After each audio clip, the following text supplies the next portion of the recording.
Allora, grazie a tutti, benvenuti. Io ringrazio in maniera particolare Fausto Bertinotti e Lella, la moglie che è qui in prima fila, perché in realtà per venire qui da noi, per dimostrare questo grande gesto di amicizia nei confronti del meeting, si sono sobbarcati un viaggio praticamente... Han tenido que emprender un viaje muy largo en coche. Estaban de vacaciones y han dejado sus vacaciones para venir aquí. Por tanto, es realmente un gesto muy importante que valoramos mucho y te damos las gracias. Es un gesto de amistad estupendo.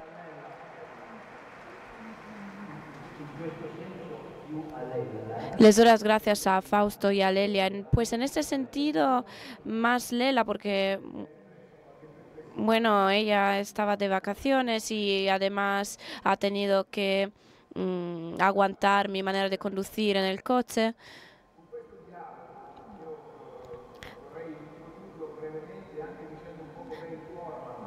Para introducir este diálogo, quisiera explicarles la manera en que se va a desarrollar.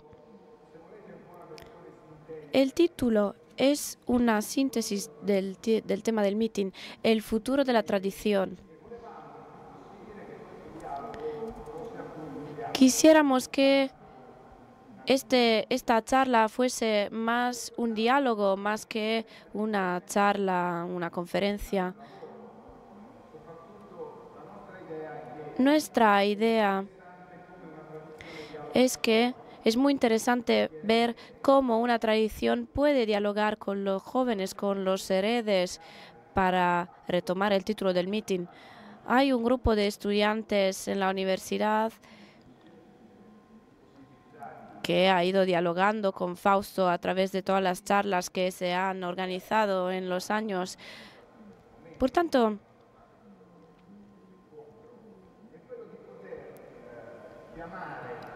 hoy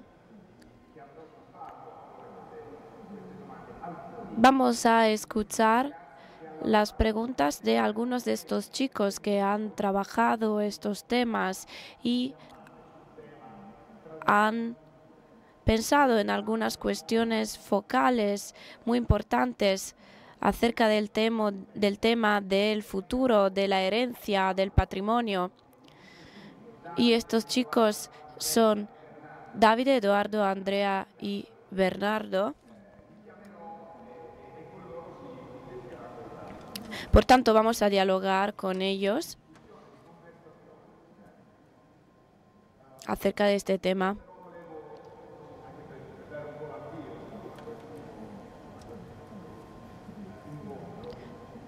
Para empezar este diálogo,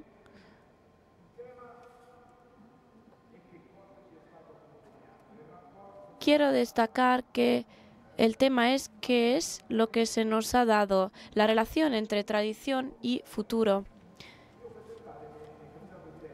Y a este propósito, este verano he leído el último libro de Massimo Recalcati, psicanalista, periodista.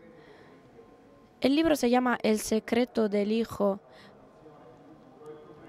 y tiene que ver con la cuestión de la relación entre pasado y futuro, tradición y futuro, y está relacionado con la relación entre padre e hijo.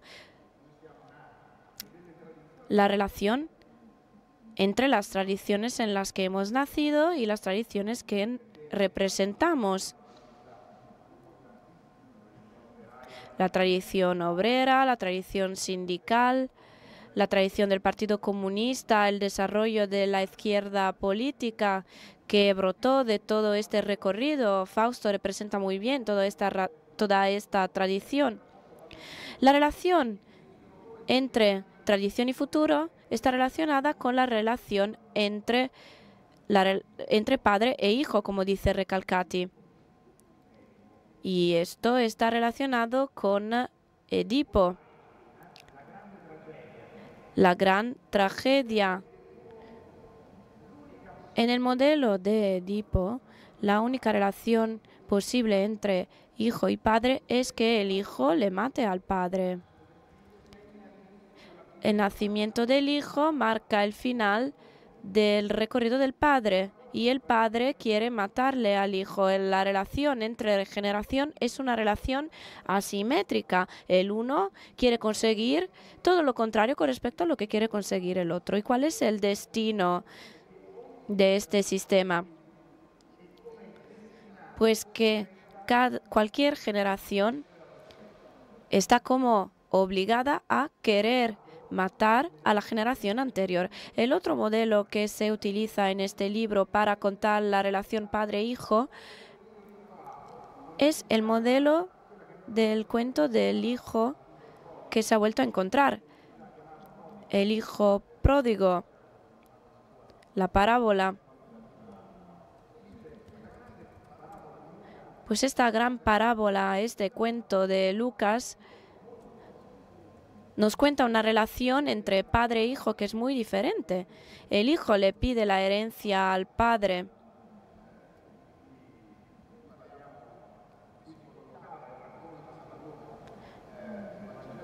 En el Evangelio de Lucas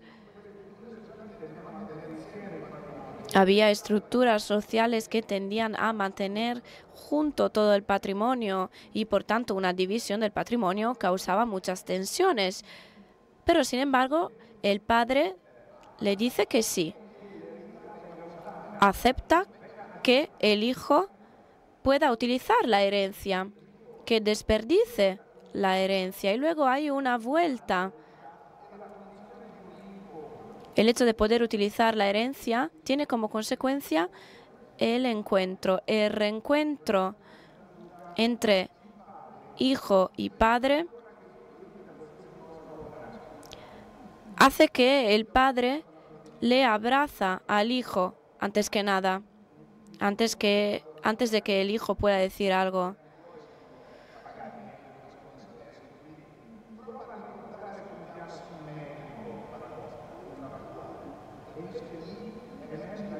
Por tanto, aquí es donde aflora la gran asimetría del cuento de San Lucas, porque el padre es capaz de hacer un gesto extraordinario. Por tanto, se trata de una tradición en la que el hijo es algo diferente con respecto al padre, pero el padre es capaz de comprenderlo.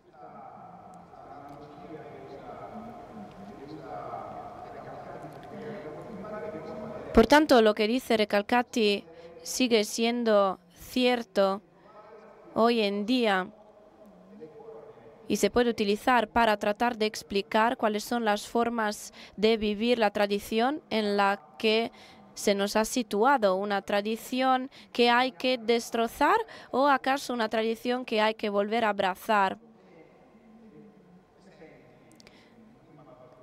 ¿Qué es lo que opinas acerca del tema futuro de la tradición? Antes que nada, quiero darle las gracias a Andrea y a todos ustedes por invitarme aquí.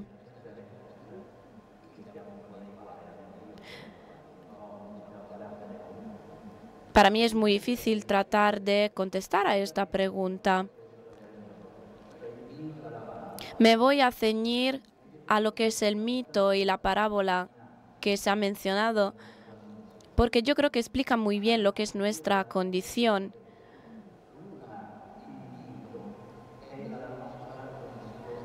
El mito representa nuestra condición actual de ciudadanos de este mundo, en que parece que la relación entre padre e hijo solo puede pasar por el hecho de matarle al padre, es decir, suprimir la tradición. Ya que estamos fascinados por un mito del futuro, ignoramos la tradición. Y todo esto causa muchas inquietudes porque se trata de un futuro deshumanizado. ¿En qué sentido este futuro rompe con la tradición? Pues en el sentido de que nos propone un mundo en el que el ser humano está totalmente manejado por la modernización, por el mundo de las maquinarias, de la mercancía, de los bienes. Por esto no necesitamos el pasado, por eso tenemos que matarle al padre, porque no podemos soportar su memoria, su tradición. Tenemos que ir hacia un futuro donde nos convertiremos en náufragos. Y tenemos que ir hacia ese futuro porque los eventos nos llevan a ese futuro. Y nosotros de alguna forma nos adaptamos. Y para poder adaptarnos tenemos que deshacernos de la tradición. Y es por eso que el mito de Edipo representa muy bien lo que es nuestra condición. Por otro lado, tenemos la parábola del hijo pródigo, el hijo que no está, lo que no está, lo que necesitaríamos. Es decir, el evento, el mundo posible, pero un mundo que no tenemos delante de nosotros de forma concreta. Podríamos llamarlo el sueño, la esperanza.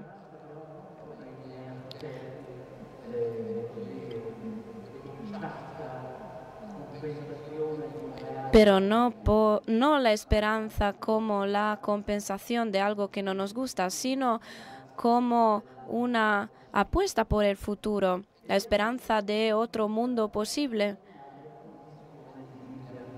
Por tanto, esta extraordinaria condición de libertad en la que el Padre,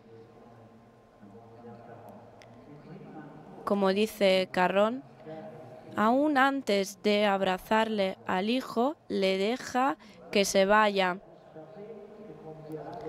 aún sabiendo que va a cometer errores.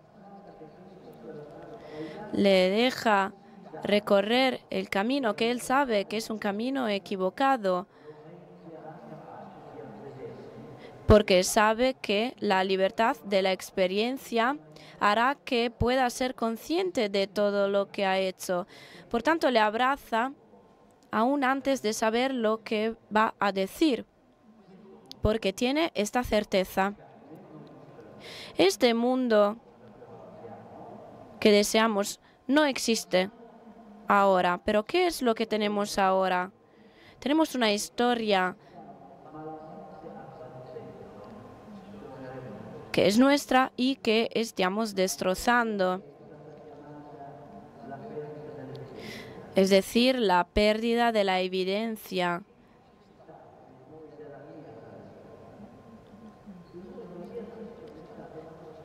El nosotros de mi tradición fue el movimiento obrero.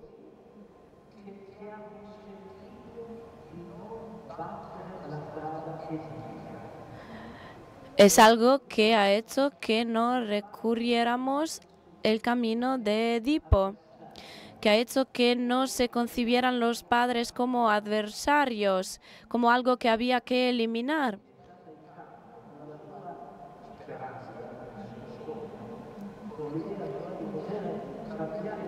Cuando teníamos esta esperanza de poder cambiar el mundo, la posibilidad de construir una sociedad mejor, liberada, los padres, aún marcados por las tragedias de la historia, eran algo que nos pertenecía, porque nuestra misión era esta relación con la tradición. Ese nosotros era la posibilidad de no seguir el recorrido de Edipo, pero no éramos capaces de acercarnos a la palabra del Hijo Pródigo, porque ese nosotros era tan fuerte como para pedir el sacrificio de la libertad. hasta pedir el sacrificio de la persona para poder realizar ese mundo mejor. Por tanto, conllevaba una contradicción. Sin embargo, aquella historia no termina con esa conciencia, sino con el complejo de Edipo, es decir, con la idea de que hay que deshacerse de la tradición. No enfrentarse a la tradición. Con el 17, la historia del comunismo, no se puede enfrentarse a todo eso, sino que nos olvidamos de todo eso, de la tradición. Es algo muy significativo que es el meeting quien organiza la exposición del 17 y no otros. Tiene que haber una razón por ello. Y la razón es que en vuestra historia la tradición está presente y viva.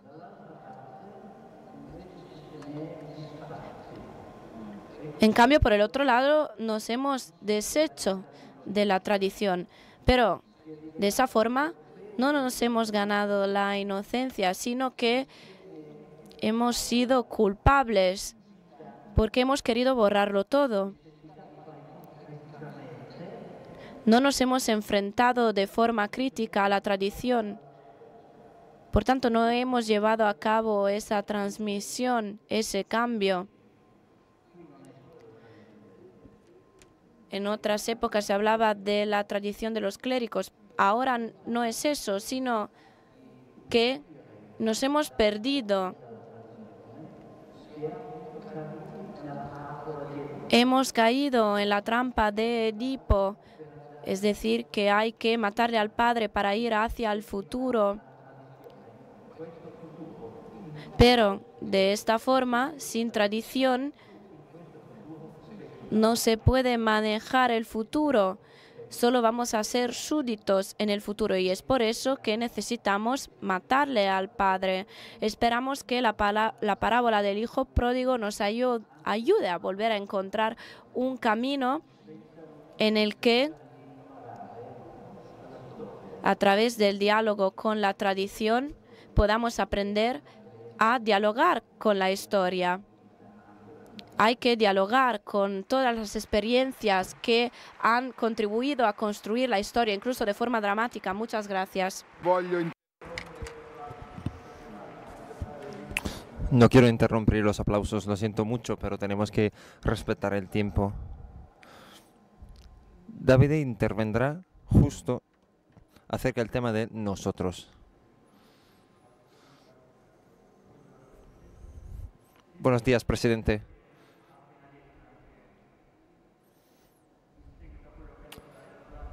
Acerca de lo que acaba de decir y también que ha dicho sobre algunos encuentros, me interesa mucho el tema que acaba de mencionar. Usted decía en uno de sus encuentros, este yo no se rige sin un nosotros contextual. Hace falta un redescubrimiento de la persona y de construir la comunidad. Solo juntos puede haber una respuesta a la desertificación a la que estamos asistiendo. Creo que en este momento histórico nos encontramos delante de dos excesos. Por un lado, el yo exuberante, individualista, documentado de un asociacionismo raro y frágil. Por el otro lado, un nosotros que ahoga la libertad del yo, como por ejemplo la Común de París, en los que los partesanos desaparecían dentro del nuevo Estado. Por eso, ¿qué tipo de nosotros hace falta para que el yo no se cancele y ese yo pueda incidir en la historia? ¿Qué tipo de nosotros nos da su tradición?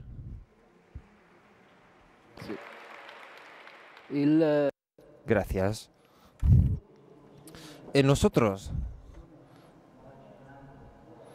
que nos entrega mi tradición es un nosotros a la vez exaltante pero también oprimente. el nosotros que mi tradición ha afirmado de forma concreta, no la posibilidad que se ha puesto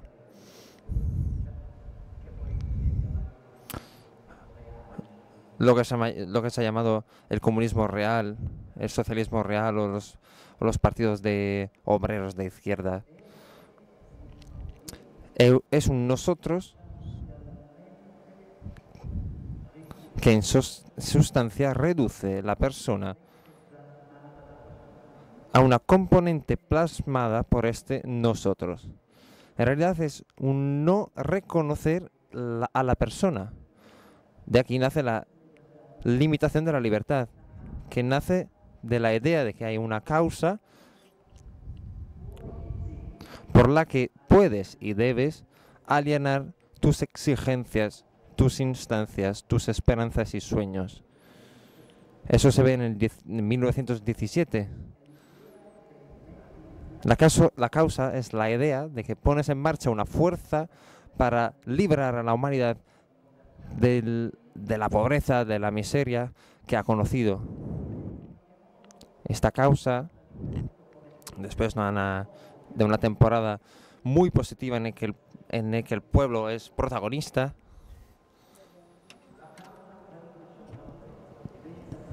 la causa prevalece y requiere una fidelidad en lugar de la participación. Esta tradición ha creado experiencias humanas extraordinarias en las que las personas han vuelto a ser vivas y han hecho sus propios caminos, pero la tendencia era esa. Entonces, tomémoslo como riesgo. Hoy el mundo se ve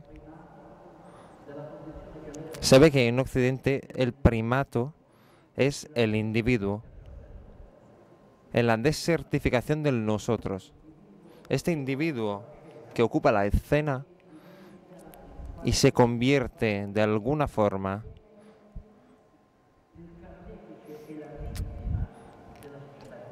tanto el verdugo como la víctima de la sociedad en la que vivimos. Víctima porque ve que el individualismo también elimina a la persona y convierte al individuo en la imagen del éxito, del olvido de los demás. Y progresivamente el individuo no se da cuenta de que llegará un individuo que lo va a matar, que es la ciencia, la técnica, la absolutación de estas.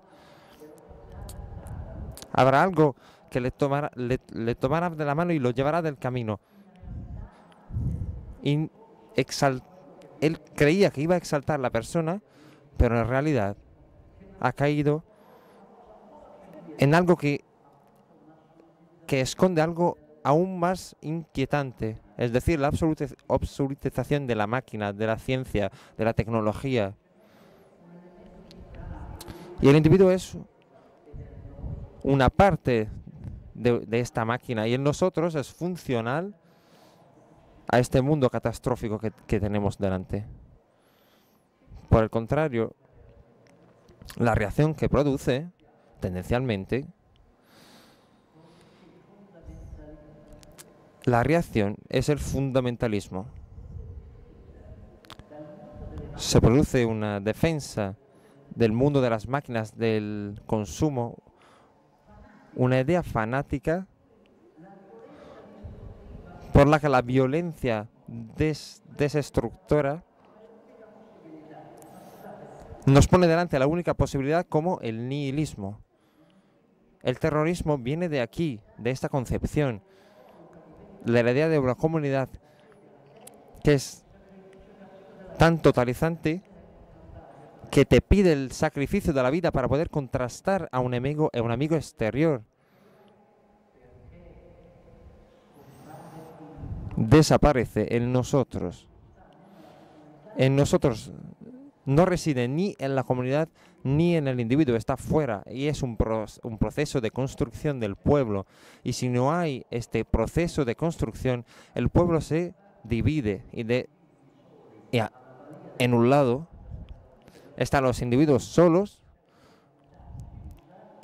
y al otro lado está una comunidad cerrada que individúa en la modernidad y en la comunidad el enemigo y combate contra él a partir de la forma de la violencia. No hay otra forma de unir a las dos cosas sino con la construcción del pueblo. Quisiera profundizar en este pasaje porque creo que hemos tocado un tema muy interesante y muy delicado.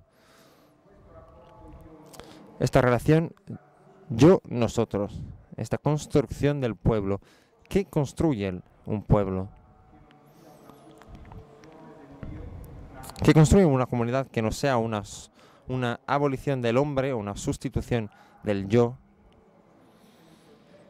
¿Qué construye un sujeto capaz de una relación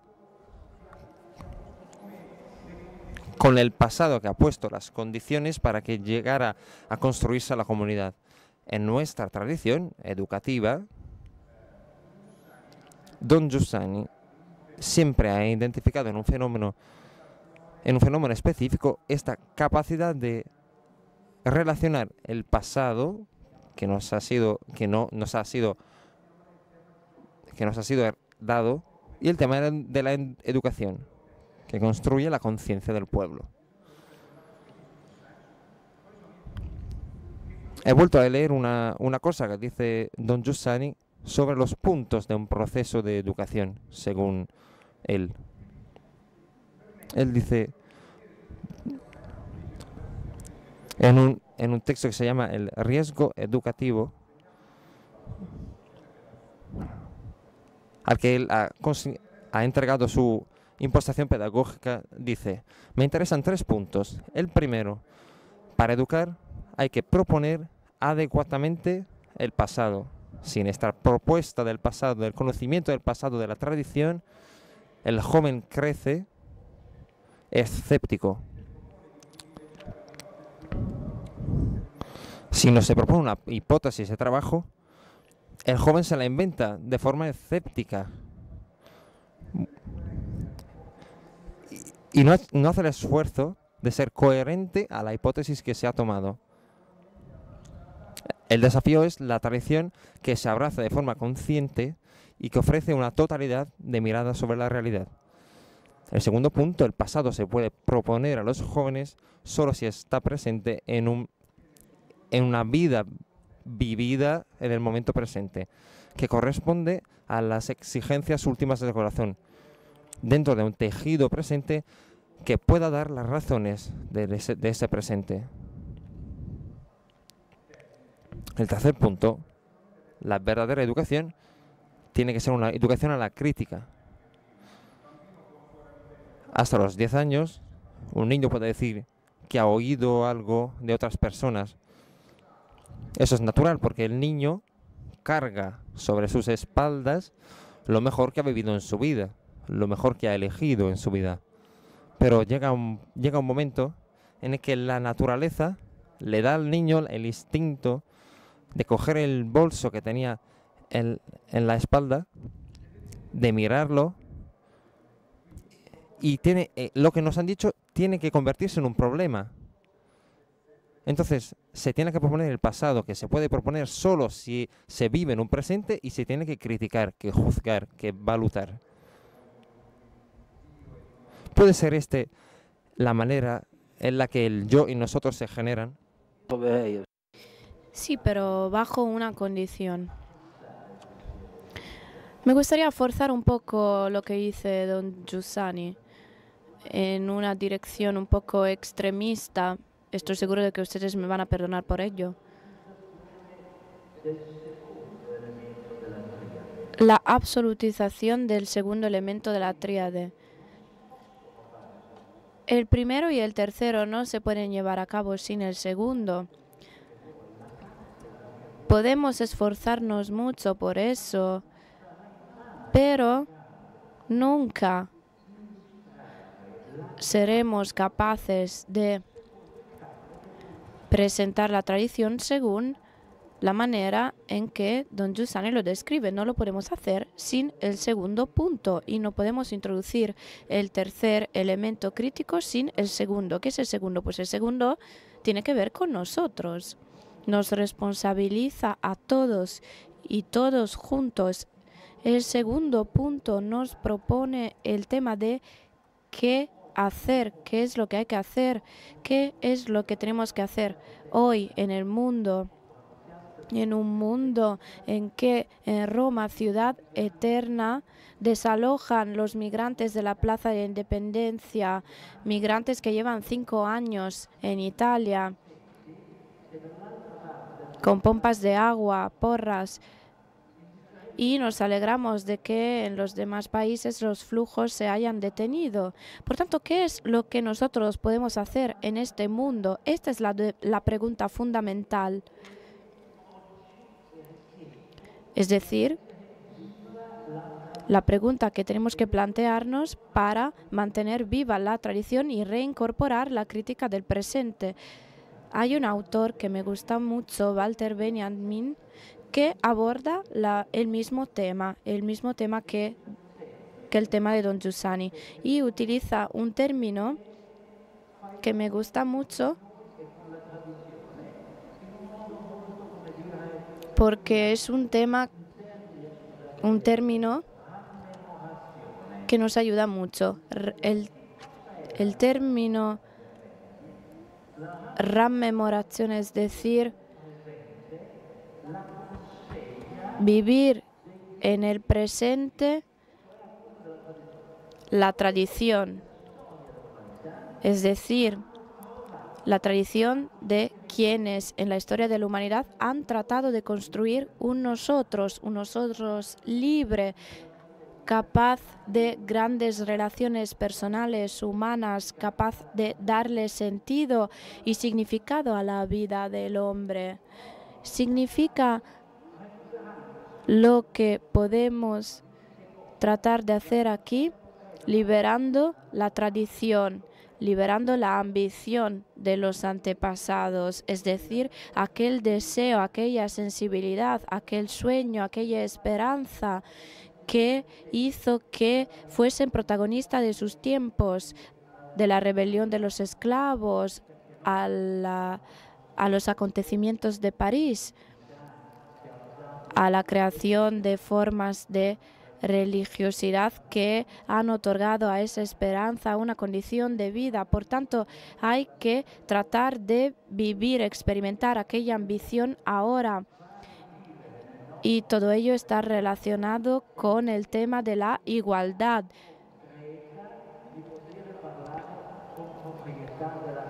Aportar igualdad al mundo es la única posibilidad que tenemos de hacer revivir la tradición en el presente, porque si pensamos en la Europa de ahora, es muy difícil adoptar una postura crítica, un pensamiento crítico, porque como nos hemos separado de la tradición y ya no hacemos vivir esa ambición en el presente, pues ya no existe la capacidad crítica hacia el futuro. Walter Benjamin utilizaba una imagen, la imagen del salto del tigre, es decir, cómo miramos al futuro para tratar de manejar este futuro tan difícil. ¿Cómo podemos hacerlo? ¿Cómo podemos ser protagonistas del futuro? Pues hay que dar un salto como el salto del tigre. El tigre, para afrontar la presa, tiene que coger todas sus energías para dar el salto hacia adelante, y es lo que tenemos que hacer nosotros ahora. Y acerca de lo que decía don Giussani de hacer vivir la tradición en el presente, pues es algo que nos afecta a todos en este presente tan difícil. Muchas gracias. Edoardo.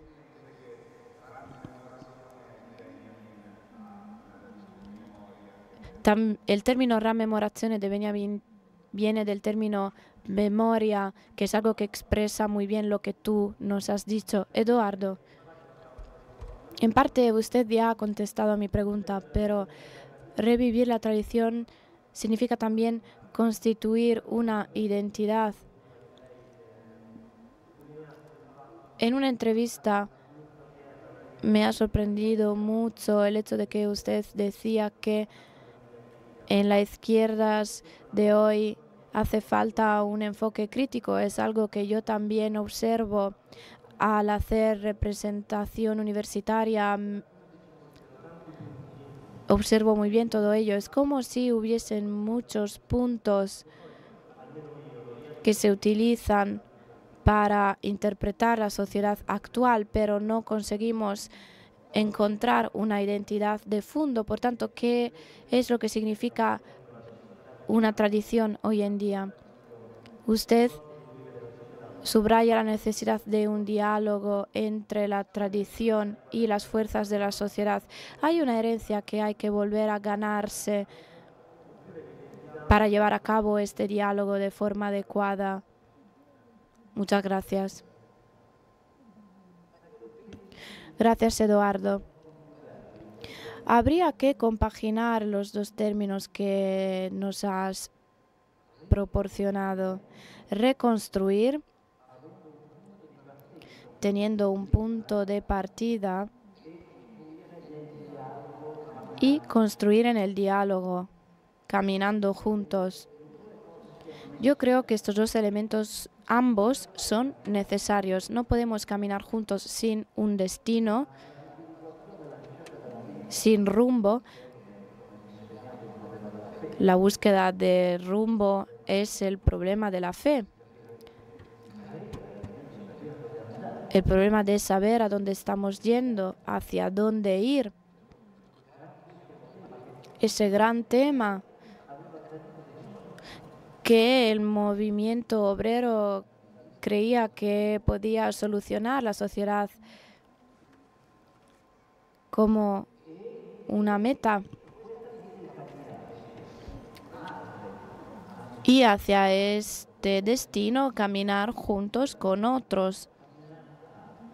Caminar juntos con otros. Ahora bien, lo que quiero decirles es que hoy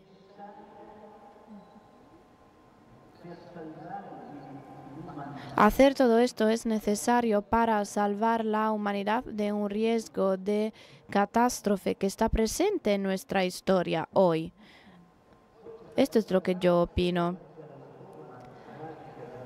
Luego esta catástrofe puede convertirse en la violencia de la guerra, de la destrucción física de la humanidad, o bien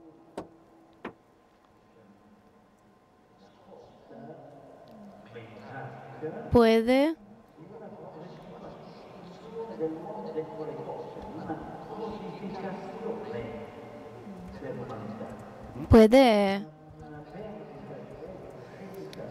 llevar a una pérdida de conciencia del yo y del nosotros, en una reducción del hombre a una cosa, un objeto, en una competencia de los objetos, de las mercancías.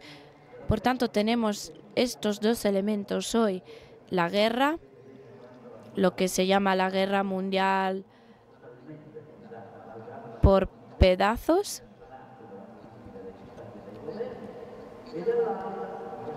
y por otro lado, ese aspecto que es menos visible, es decir, una penetración dentro de nosotros de las tecnologías, de las ciencias, etcétera, como si nos convirtiéramos en una componente de la máquina misma.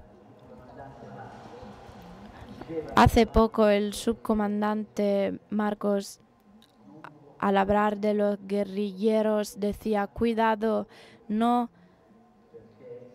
llevar durante demasiado tiempo un arma encima, porque con el paso del tiempo ustedes se convertirán en una componente del arma y no el arma en una proyección de su cuerpo. El arma es el arma de la tecnología, es la máquina. Por ejemplo, nuestros móviles, si lo llevamos demasiado encima, nosotros nos convertiremos en una componente del móvil sin ningún tipo de conciencia crítica. Y este es el riesgo que estamos corriendo como humanidad. Ahora bien, la construcción de la identidad tiene que ver con ambos elementos. Tiene que ver con la construcción de los valores, de los principios y con el hecho de caminar juntos, de hacer juntos, de entablar relaciones, de ser humanos. Yo creo que la construcción del pueblo es lo que queremos hacer de forma obsesiva. Nuestra salvación no se tiene que encontrar en las instituciones del Estado, de las partes políticas y sociales. No, nuestra salvación está en la construcción de un pueblo, en una conjugación del yo y nosotros aquí y ahora, construyendo asociaciones, compartiendo. Esta es la construcción de la humanidad. En mi tradición esto se le llama igualdad. Por tanto, si tú me preguntas cómo podemos empezar a caminar recuperando la tradición, pues yo digo que hay que empezar por la igualdad. Una igualdad que no pertenece solo a mi tradición, sino también a su tradición. No hace falta recordar la célebre fórmula de San Pablo en la carta a los Galates. Somos todos iguales, decía. En este sentido, nuestras tradiciones que están relacionadas con la fe mueven el destino de la humanidad, es decir, la igualdad. Pero para construir la igualdad hace falta construir un pueblo, construir una identidad abierta, una identidad en pro de las personas, no contra las personas. Y tenemos que desprendernos de la idea que la identidad puede construirse contra alguien, contra un enemigo. No, tenemos que construir una identidad en favor de la humanidad.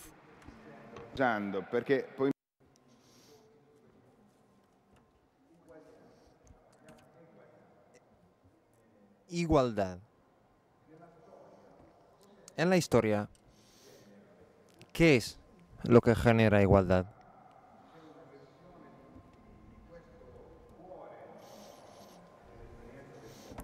Hay una versión de este corazón de la experiencia del pueblo que ha dicho, para que haya igualdad se necesita ley. Fuera de la ley y fuera del Estado no hay igualdad. Fuera de estas instituciones no hay igualdad, no fuera del pueblo. ¿Qué diferencia hay entre igualdad y dignidad? ¿Por qué dices igualdad? ¿Y qué es lo que suscita?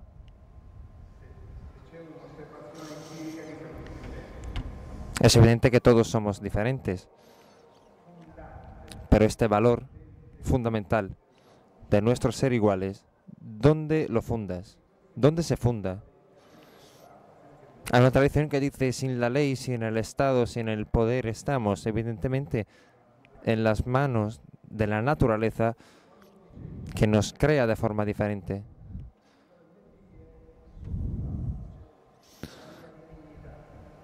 Cuando hay algo fuera de nosotros, ¿será esa la idea de dignidad? Yo diría que la idea de igualdad, siendo una promesa, conlleva una multitud de relaciones. A menudo, incluso los partisanos de la igualdad han omitido estas relaciones, pensando que fuera una instancia totalizante. Así se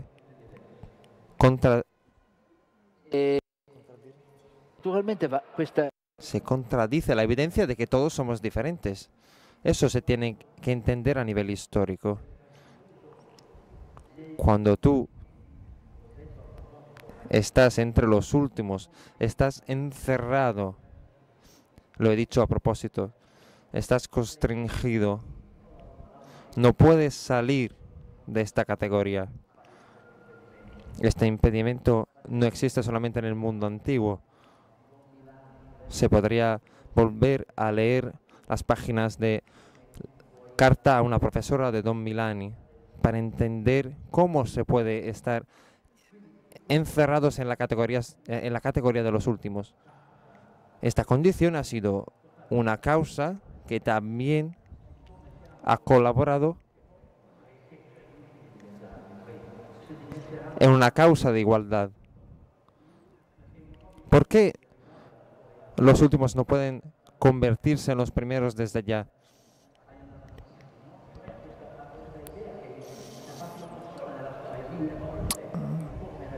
Esa idea se ha introducido en la historia muchas veces en formas religiosas, en formas laicas, de la inmediatez de la realización con todos los medios a disposición, también con los medios violentos. Se quiere igualdad desde ya. Eso se tiene que entender, pero no proyectar hacia adelante, porque esa concepción impide a la igualdad de convertirse en experiencia de vida común.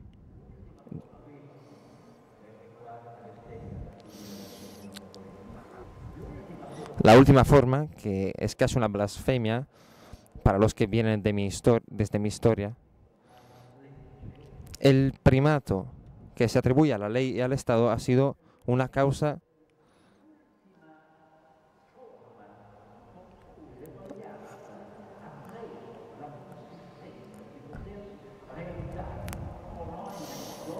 la última forma en la que la igualdad se ha creído que se podía realizar con cada medio, con todos los medios, ha sido la creación del Estado.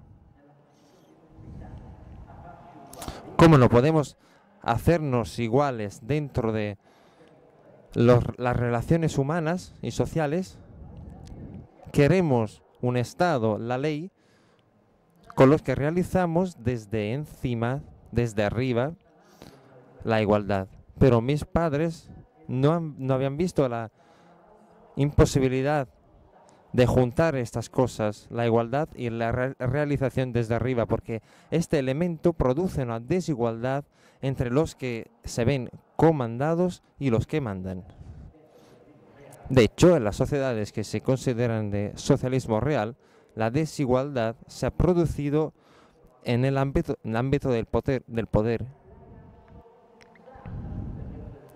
Y se ha absolutizado la igualdad en el campo del poder.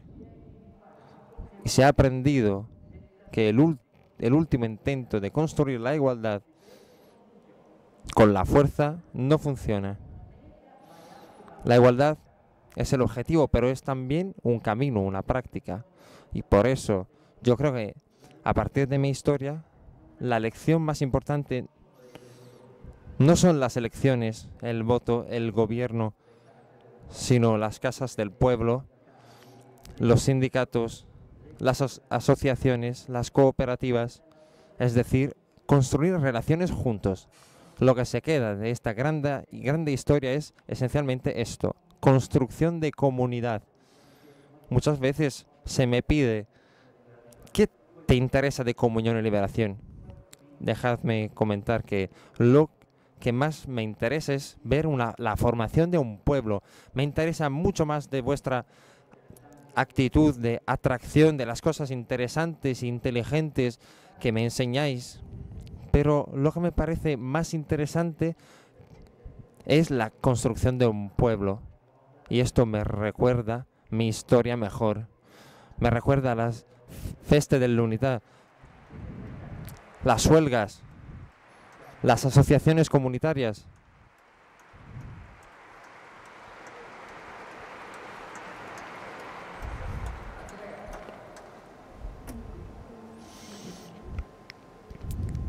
Andrea. Buenos días.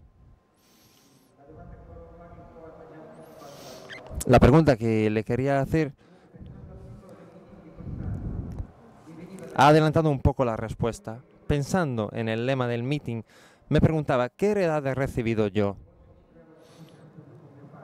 Cuando hablo con mi padre, que ha estudiado en los años 70, en el periodo de grandes ideales políticos, me doy cuenta de que el mundo del que me habla está muy lejos del mundo de hoy.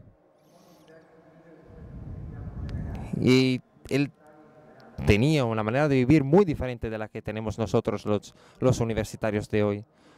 Lo que vuestra generación ha vivido y construido parece que no se haya transmitido a mi generación.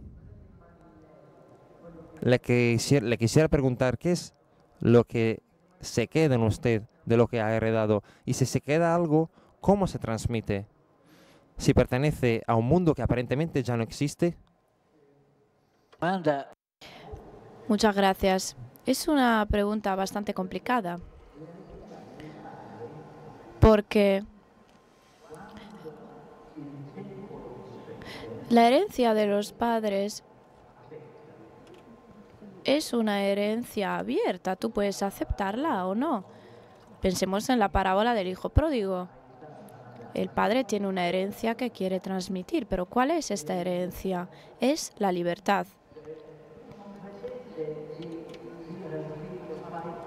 Es decir, él no pretende decirle al hijo, tienes que hacer lo que yo quiero que tú hagas. No, tú tienes tu vida.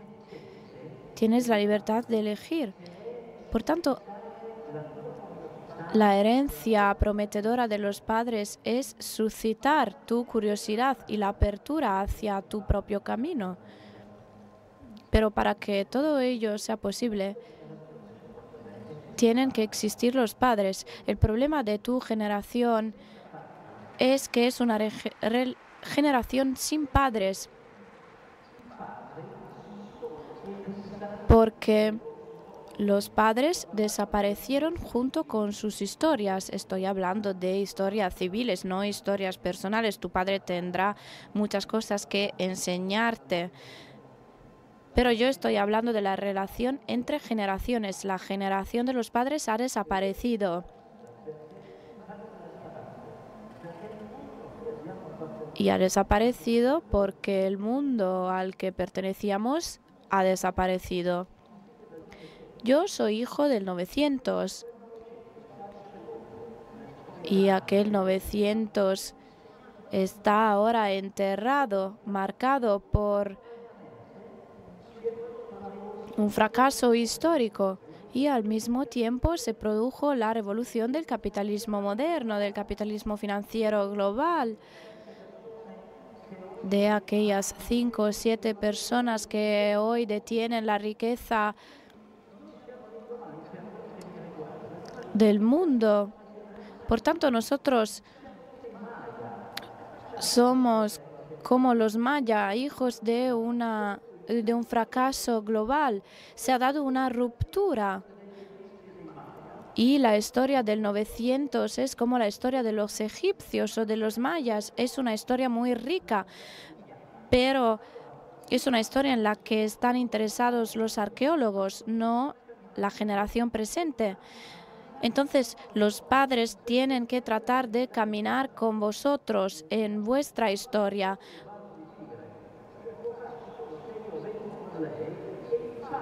Porque la transmisión de una herencia se puede llevar a cabo solo si yo aprendo a caminar contigo, aprendiendo de lo que tú haces.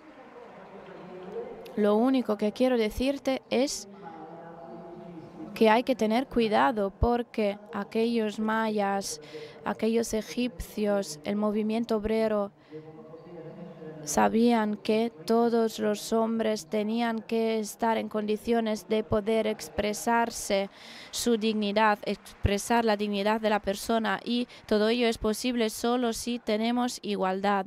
Eso hay que tener en cuenta. Vamos a concluir con Bernardo. Buenos días, presidente.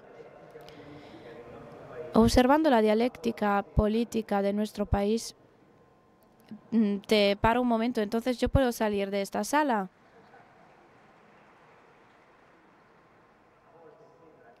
A veces parece que para tener una identidad, la condición necesaria y suficiente es tener algunas ideas fuertes y precisas y nunca desprenderse de ellas, mientras que pocos están realmente comprometidos en la dificultad de los acontecimientos que vivimos. A lo largo de estos años he podido escuchar sus discursos y he podido comprobar lo importante que es para usted comprometerse y poner en discusión sus ideales. Le quiero preguntar entonces, ya que los prejuicios y las ideas pueden cambiar, ¿cuál es para usted el factor más importante para su crecimiento humano, profesional y político? A lo largo de estos años, ¿qué es lo que le ha caracterizado y que nunca ha desaparecido? Y por último, ¿qué es lo que ha hecho que usted pudiese seguir buscando? Muchas gracias. Antes que nada, quisiera decirte que para mí tener ideas fuertes y ponerlas en tela de duda,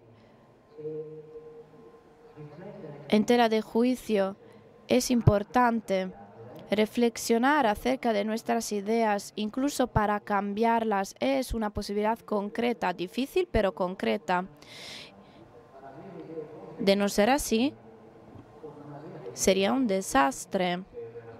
Tener ideas fuertes que no cambian o no tener ideas fuertes sería un desastre.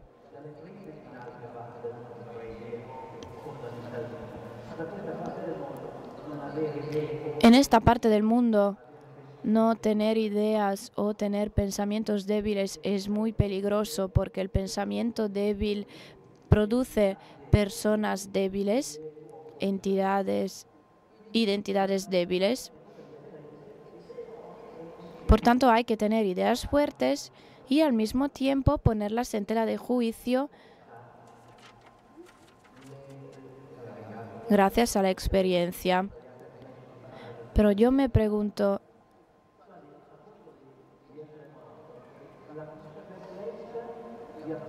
¿por qué tengo esta seguridad? Pues el hecho de saber de que pertenezco a este pueblo en este camino. Yo conozco muy bien, sé muy bien lo que significa fracasar en la vida. ¿Qué es lo que ha hecho que tú pudieses volver a empezar? Esa era tu pregunta. Pues yo te digo, la mirada de las personas a las que perteneces, la mirada de aquella mujer, de aquel hombre, de aquella trabajadora, colaboradora, de aquel jubilado que dice, venga, vamos a tratar de volver a empezar. Al principio, cuando estaba en el sindicato, en un congreso en Bolonia, era el primer congreso de la CGIL, del sindicato, dejaba el sindicato una persona mítica, el señor Santi, que decía cosas muy importantes, tenía principios extraordinarios, se fue del sindicato y al final de su discurso dijo, bueno, yo me despido de ustedes, pero quiero decirles que yo tengo ambiciones muy grandes y mi ambición es que el día de mañana, cuando yo ya no esté aquí, un campesino de las Apulias o un obrero de Milán pueda decir, Fernando Santi era uno de nosotros. Esa persona era uno de nosotros, es la ambición que hace que tú puedas volver a empezar desde cero.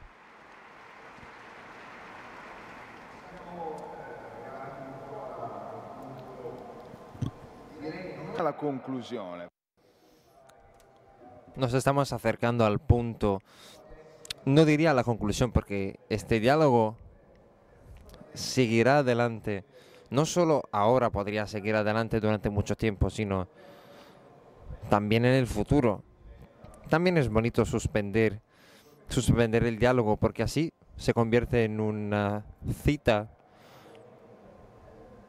y tenemos la fortuna de practicar este diálogo. Hemos tocado muchos temas y muchas de tus observaciones nos han ayudado a entender este grande misterio de la utilidad de un trozo de camino recorrido juntos, en el que, aunque siendo diferentes, el uno entiende más al otro, conoce más al otro.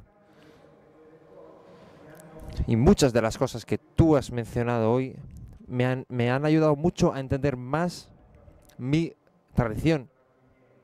Y hablando contigo he entendido más la tradición de la que tú vienes.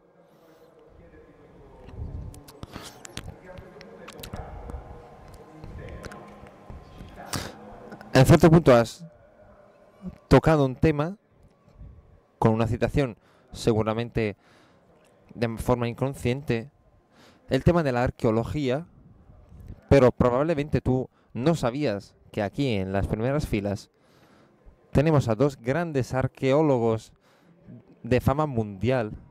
Pido perdón por la inclusión inapropiada. No ha sido inapropiada. Giorgio y Marilyn Buccellati son dos amigos muy grandes del meeting, están aquí con nosotros. Has mencionado este pasaje.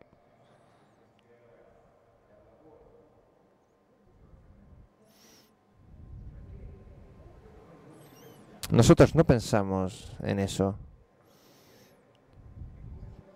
pero muchas veces es como si hubiésemos removido el lado de la historia, es decir, las tradiciones se pueden interrumpir, existen tradiciones interruptas.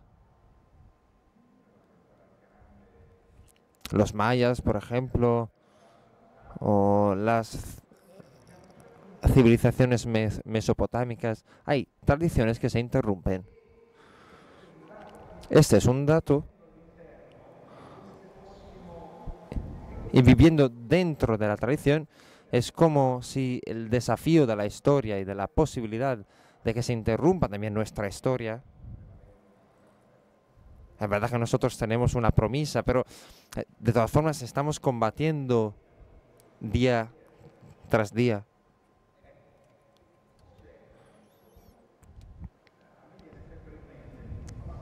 Siempre me viene a la mente un verso de Montale.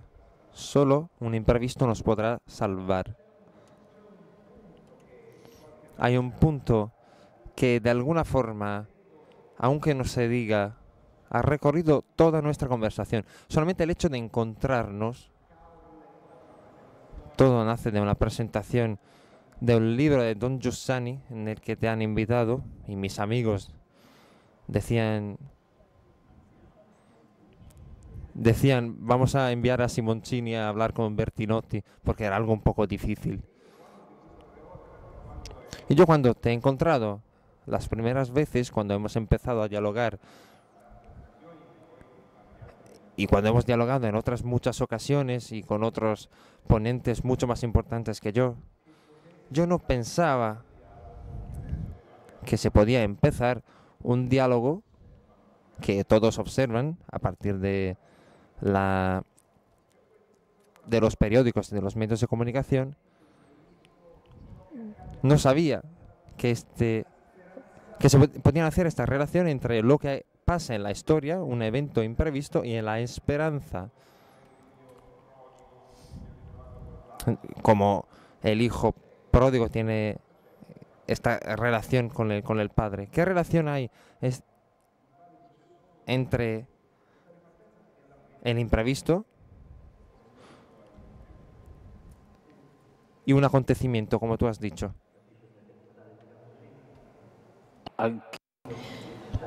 Se entiende muy bien por qué Montale habla de eso. A propósito de nuestra relación, te imaginarás lo imprevista que era para mí. No podía prever esta relación en absoluto en el pasado entre tú y yo.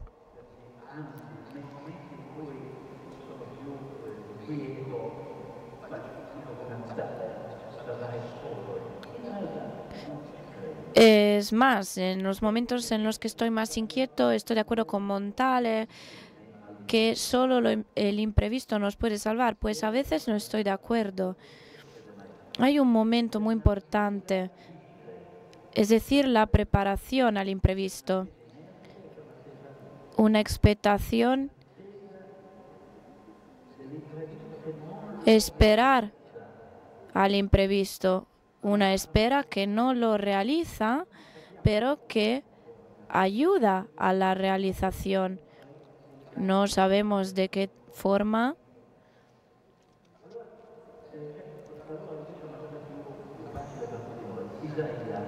Pensemos en Isaías. La pregunta a la centinela. Centinela, ¿en qué momento estamos de la noche?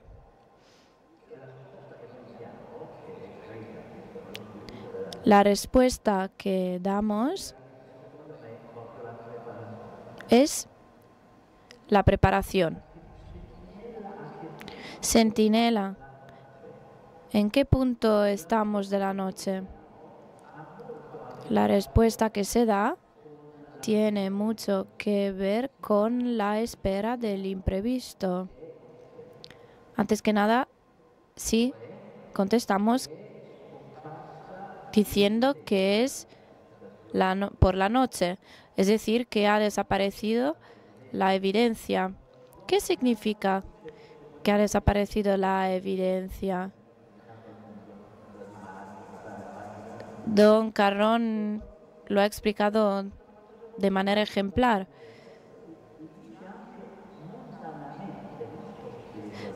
¿Qué significa que ha desaparecido la evidencia?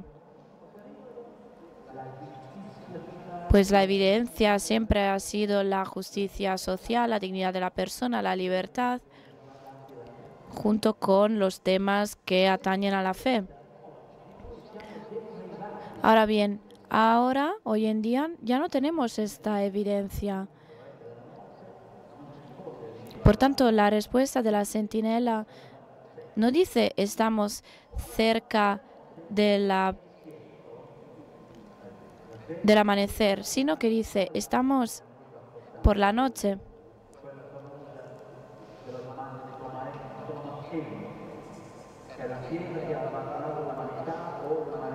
Thomas Eliot decía, ¿es la Iglesia que ha abandonado la humanidad? O al revés. Por tanto, podemos decir, ¿es la política que ha abandonado el pueblo o el pueblo que ha abandonado la política? Antes decía con un amigo mío, podríamos decir ambas cosas, pues yo creo que es la política que ha abandonado el pueblo y el pueblo se ha destrozado. Entonces, cuando es de noche, a realizar una espera atenta, sin perder nuestra responsabilidad, ¿qué es lo que podemos hacer?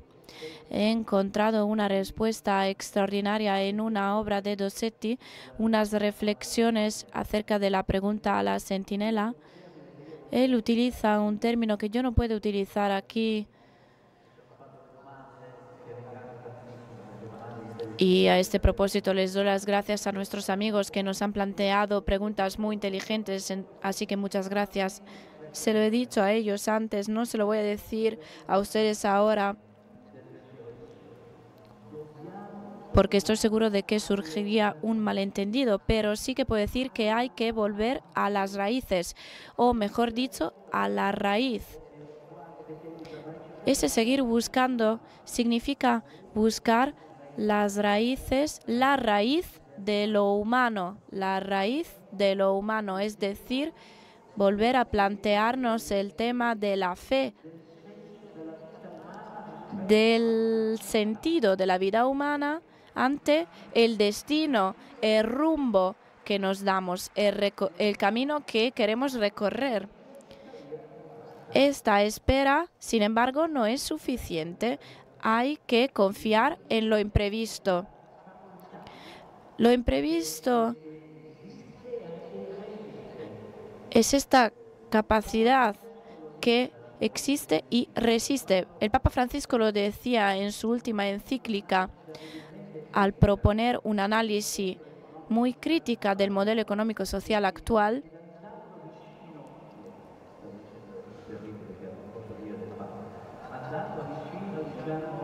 Y acercándose a una hipótesis de riesgo catastrófico. No voy a decir que el Papa es nihilista, esto sería demasiado, no, no, no. Pero al hacer ello, confía totalmente en lo que es más humano, su posibilidad de salvación de sí mismo a través de la construcción del futuro. Esto es lo imprevisto, lo que llega de repente y tú no podías preverlo. Y si estás preparado, lo imprevisto puede ser útil para la libertad, en lugar de generar todo lo contrario, de revertir las cosas. Yo creo en ello. Por tanto, hay que apostar por el imprevisto y hay que prepararse. Y si miramos mi experiencia, yo era comunista, pues ya se puede ver muy bien cómo lo imprevisto es lo único que nos puede salvar. Muchas gracias. Muchas gracias. Muchísimas gracias. Gracias a vosotros, muchísimas gracias.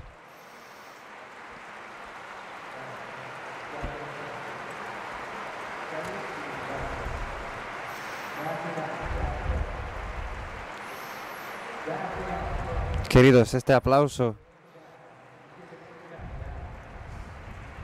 Sois muy queridos. Este aplauso expresa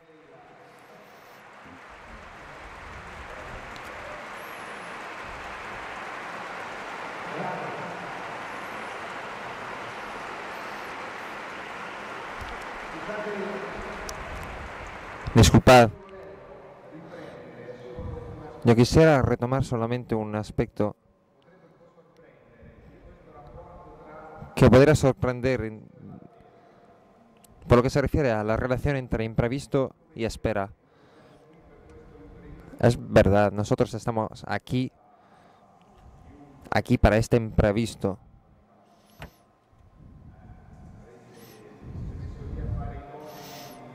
Todos los que hubieran podido hacer hipótesis sobre lo que podría pasar no habría llegado a esto. Y comparto la idea de estar preparados, del deseo de la pregunta.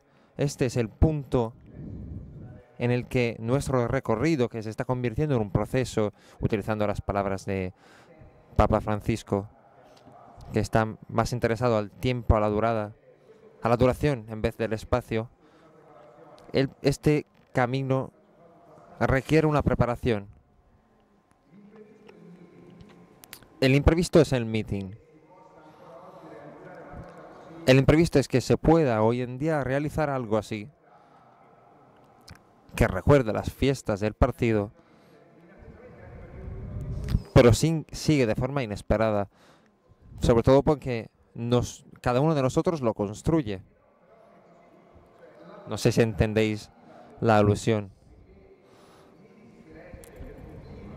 El meeting se basa, se rige y sigue adelante porque todos nosotros lo construimos. Ya no tenemos mecanismos políticos o parapolíticos solamente existe si nosotros queremos contribuir a su construcción. En los diferentes pabellones veis unos puntos que ponen dona ora. Son los puntos en los que se puede donar dinero para construir el meeting. Y como nosotros actuamos siempre inspirados por el espíritu que nos quiere hacer crear cosas grandes,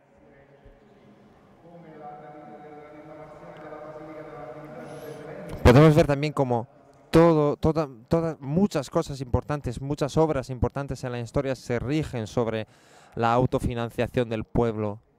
Y justo porque el pueblo vive en esta casa común, me gustaría que todos contribuyésemos.